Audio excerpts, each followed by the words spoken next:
Welcome to Pennsylvania Newsmakers, and as always, thanks for watching. Well, we're going to check on your health literacy with the Hospital Association of Pennsylvania, but first, John Micek is here. We're going to get into what? All things politics on Pennsylvania Newsmakers. No way, no how. This is Pennsylvania Newsmakers, a fast-paced, unrehearsed weekly discussion with and about the leaders who shape your world. And now, here's your host, Terry Madonna. All right, well, John Micek is sitting across from me. He writes a column for nationally and as well in PennLive and the Harrisburg Patriot News. He's the editorial page editor of the Harrisburg Patriot News PennLive. I think I just said that twice, John. I got you. It's double marketing. I'll take it. There you go. There you go. John, you've covered lots of presidential campaigns. Does this get stranger and stranger as the weeks go on, or am I in? Yeah, I keep reminding myself that there's only a month left, but I know you're doing this. Yeah, I know. God, thank you. Every time we think we find the bottom of this thing, every time we think it can't get any weirder, we find a way to redefine the bottom, and we find a way for it to get weirder. What, in just the past week and a half alone, Donald Trump's picked a fight with a former beauty queen. Miss Universe, Universe. We've had this debate over, this very important debate, I think, over the effects of PTSD on returning soldiers. The Clinton campaign might have oversold that a tad, but I think that's right. Thrusting that issue at least to the center of discussion is really worthwhile, because that's one of the, I mean, it's without getting too deep into it. He mentioned that the remarks about soldiers who are strong don't suffer from PTSD, the ones who are weak did, but that didn't actually really give the full context of his remarks. But anything to bring that debate to the center is helpful. But look, the fact of the matter is that Trump can insert himself into issues in a way that makes them controversial. And I don't think, arguably, he wasn't trying to demean there, just in some other comments that he made. But he leaves the door open by the way in which he expresses himself. No one else. And hold on. Yeah. And you have to major in expressing yourself, because that's what you do. You know, that's what you do all the time. Nobody else has a 3 a.m. tweet storm quite the way Donald Trump does. I don't roll over at 2 o'clock in the morning and think, here's my phone. It's uncanny, and we've said this again and again and again and again over the last year. There's nobody who quite shapes the debate the way Donald Trump has. Yeah. Now, Pennsylvania has moved center stage. Yes. The candidates and their surrogates, vice president, both parties and their surrogates, are in the state so much, I think they qualify for state residency. We might have to start taxing them. No, and they might be able to vote. The non-resident wage tax, yes. Yeah, they might be able to vote. I mean, you've seen this in the past, not so much in 2012, but before that. I'm going to put my hand down and go like this, firewall. Oh, absolutely. Is this the firewall? This is Hillary Clinton's Democratic firewall. The race is tightening. It's an average of not quite 4% nationwide. Trump has pulled ahead by about 5 points in Ohio, according to one poll. Pennsylvania, which has gone blue, we should know since 1988, as probably everybody and their dog has heard by now, that's right. Remains her most important state, remains her key to the White House. We've seen a trio of polls, including yours, just the other day, that show her up by 9 or 10 points. Right. I mean, that's a state that she has to hold on to. It's a lead she has to maintain going into these final 4.5 weeks. Yeah, I don't think there's any doubt about that. And in some ways, if you look at all the models out there, it does come down to our state. If Trump wins Pennsylvania, and that's look, we're not predicting, because we've gone out of that business.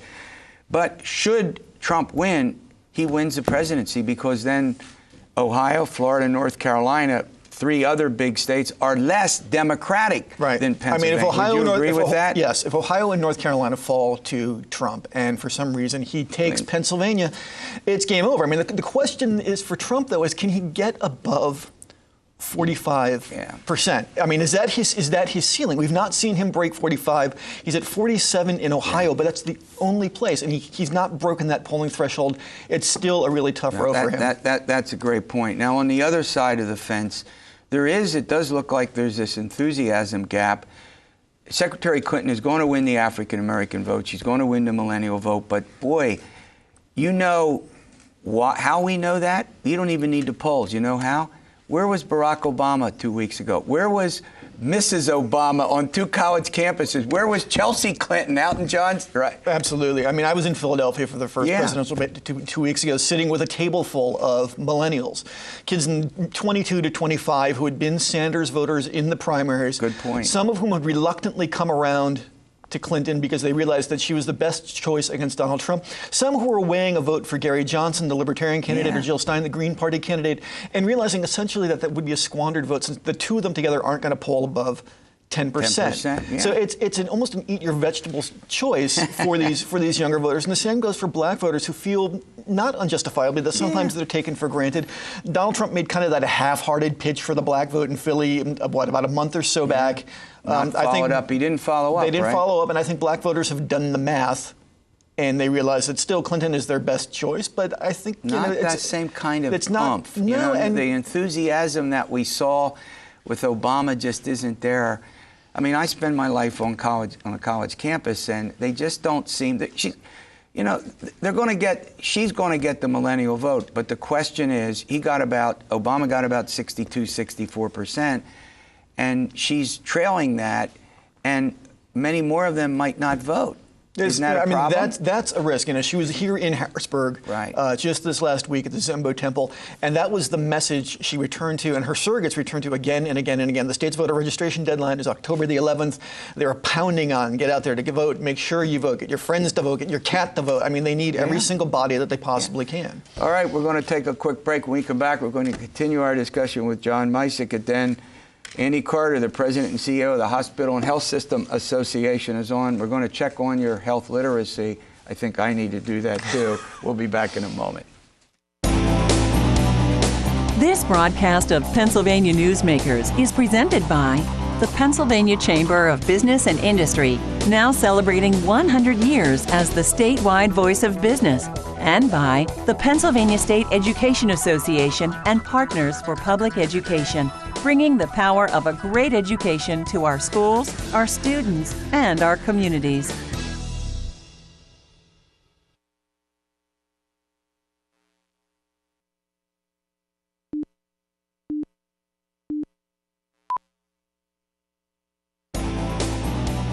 This broadcast of Pennsylvania Newsmakers is brought to you by the Pennsylvania Highway Information Association, the go-to source to learn about transportation projects and issues. Please visit pahighwayinfo.org. And by the Pennsylvania Manufacturers Association. Business in Pennsylvania is our business. I'm talking with John Micek. He's the editorial page editor of Harrisburg Patriot News and PennLive. You can follow him on, I'll tell you what, you can follow this dude on Twitter where he goes to events. If you want to follow what's going on, you don't have to put your TV or your radio on. Give us your little... It's at by John L. Micek. It's not quite a Trumpian level of tweeting, but I think I do okay. No, I like when I can be out doing something and I can follow when you cover these events. Full service operation. And it's the facts. You're just putting out the facts. All right. We had the VP debate last week, and I'll step out of the host bit for a minute and go and critique it. I think Pence won on points. I think Kaine appeared too frenetic, interrupted far too much, and Pence did what he had to do. And when you can't answer Trump, what Trump has said, because what do you say? Yeah. You know what he did? He ignored him. What do you think? Give it to I'm going to give, everyone thought this debate kind of benefited from low expectations. Everyone thought it was going to be your soccer coaches arguing with each other. It was a good debate. And they came out swinging. I think you're right, though. I think Kaine came off a little too barky and a little too know-it-all-y, and he interrupted both Governor Pence and he interrupted Elaine Quijana, the moderator, quite a lot, which didn't do him any favors. And a lot of the times, really, whatever points they were making got swallowed up by really annoying crosstalk. Exactly. The split screen format I thought was hilarious because Pence had this face on it. If he could shoot laser beams out of his eyes, that was sort of the expression that Governor Pence had throughout this thing. Like, it's not going to determine the election. No one votes for Veep. Right.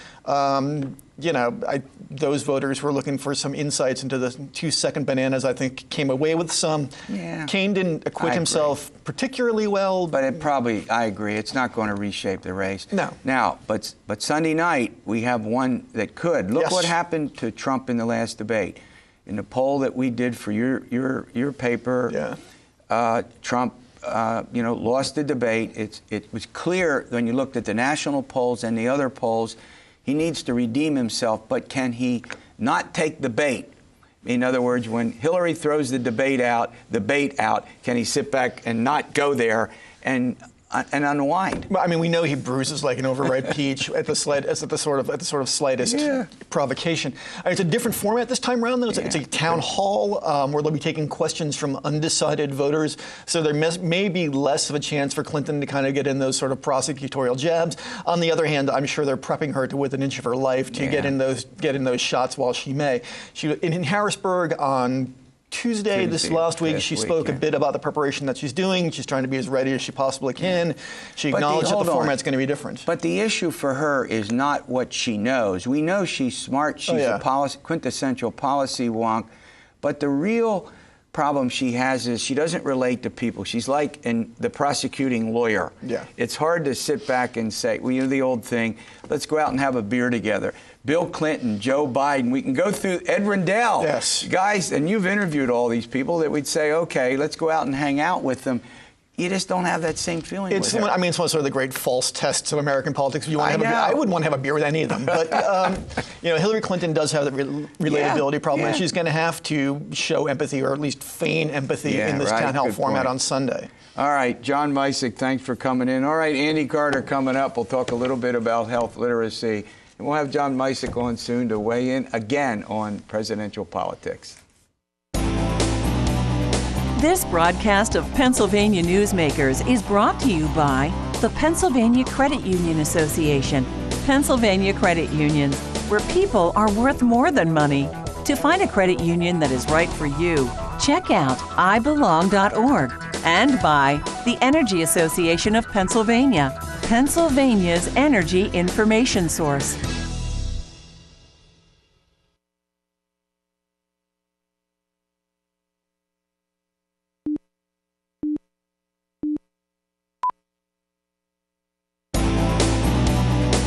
This broadcast of Pennsylvania Newsmakers is presented by the Hospital and Healthsystem Association of Pennsylvania, working towards a healthy Pennsylvania, and by the Pennsylvania Coal Alliance, representing companies involved in America's most affordable, reliable energy source. To learn more, visit betterwithcoal.com. Welcome back. Andy Carter joins me. He's the president and CEO of the Hospital and Health System Association of Pennsylvania.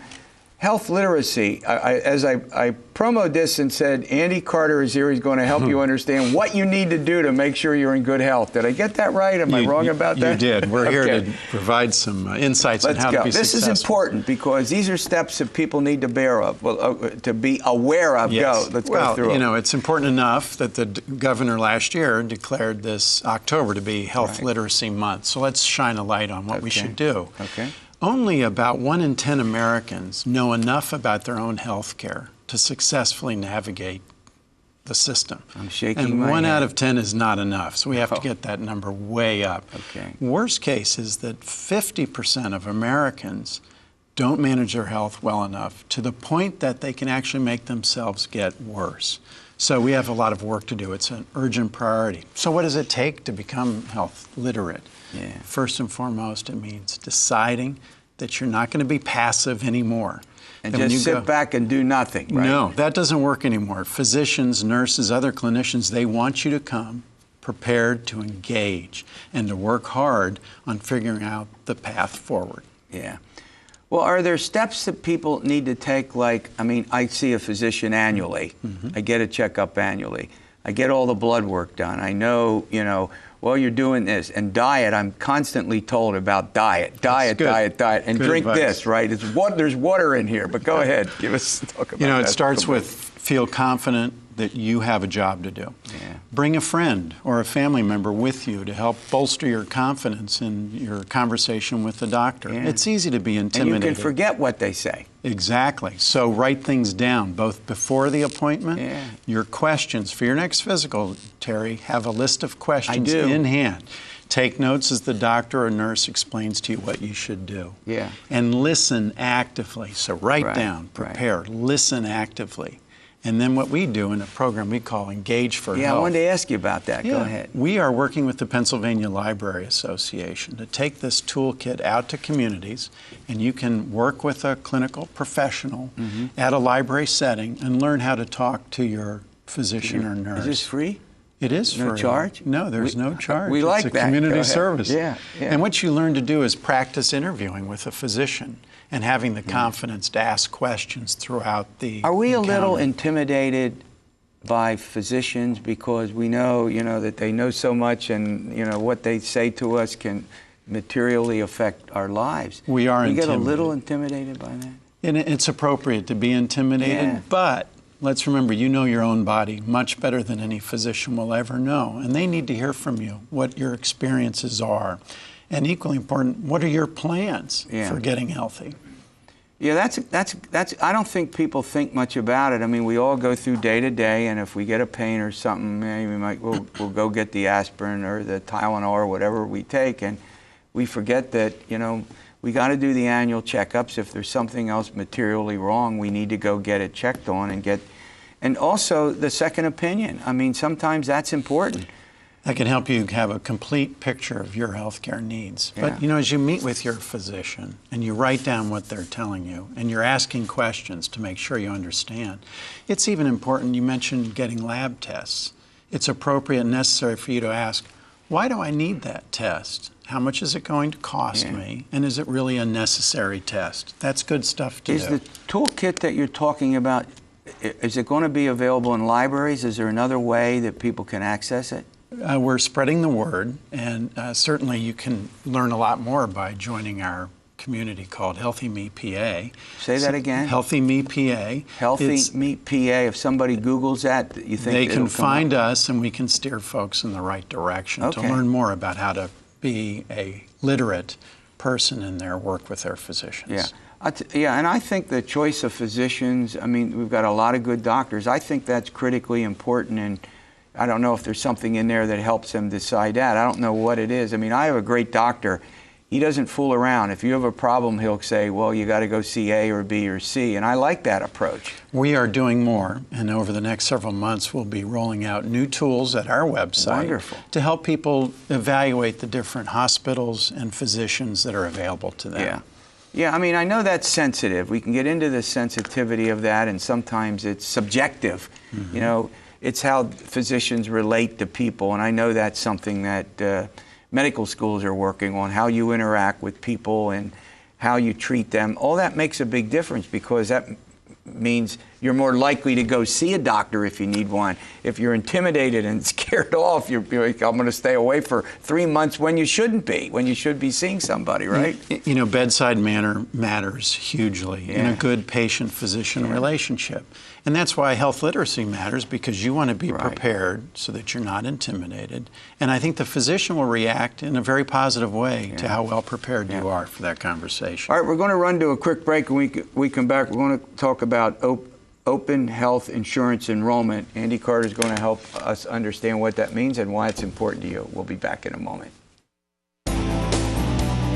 This broadcast of Pennsylvania Newsmakers is brought to you by the Pennsylvania Medical Society. Inspired physicians committed to the good health of Pennsylvanians and the advancement of the practice of medicine. And by the Pennsylvania Healthcare Association, advancing quality, improving lives.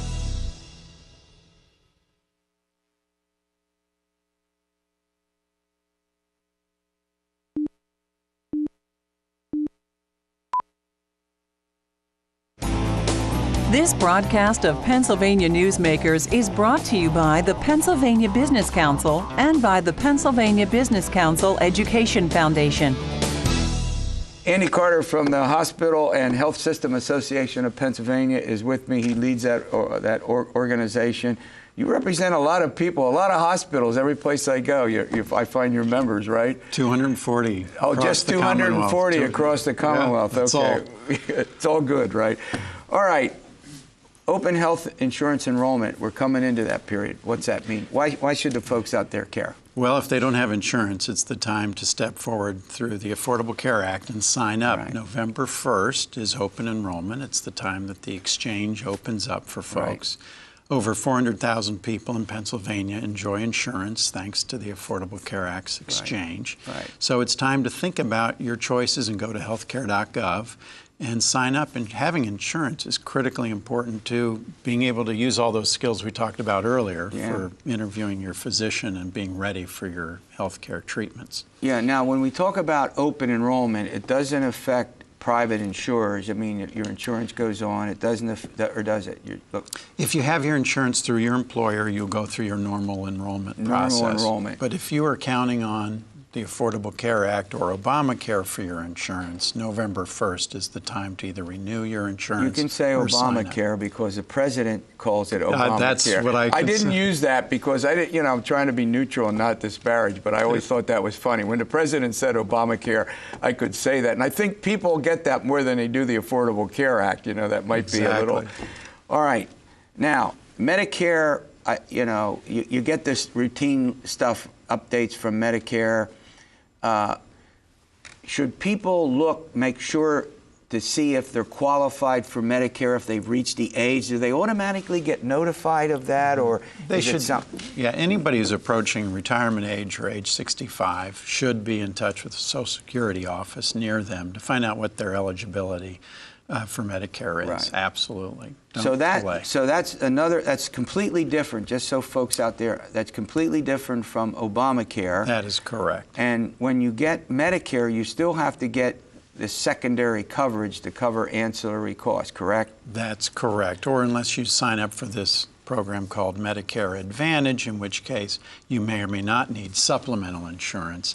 You have to talk to your Social Security office and look at the options available to you under Medicare. Now, I'm going through this because this is important. I mean, this gets very, very 65 complicated. and above, absolutely. Yeah, when you have all of these. And then you have Medicaid.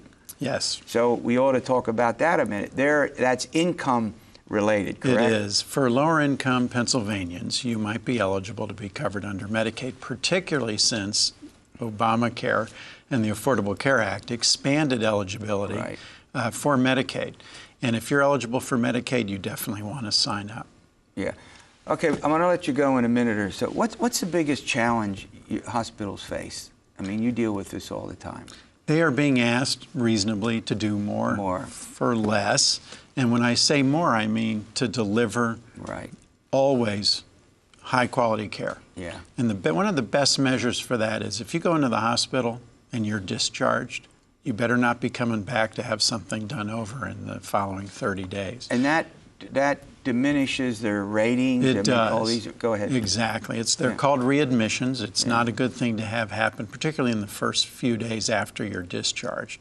Yeah. So we work very hard to get that rate down. In fact, we have a grant through the federal government to help our hospitals do better on that. Now, one of the things I want to ask you to do, let's talk about that sometime. Let's get into the challenges and what you face and what you're doing. I think that would be fascinating.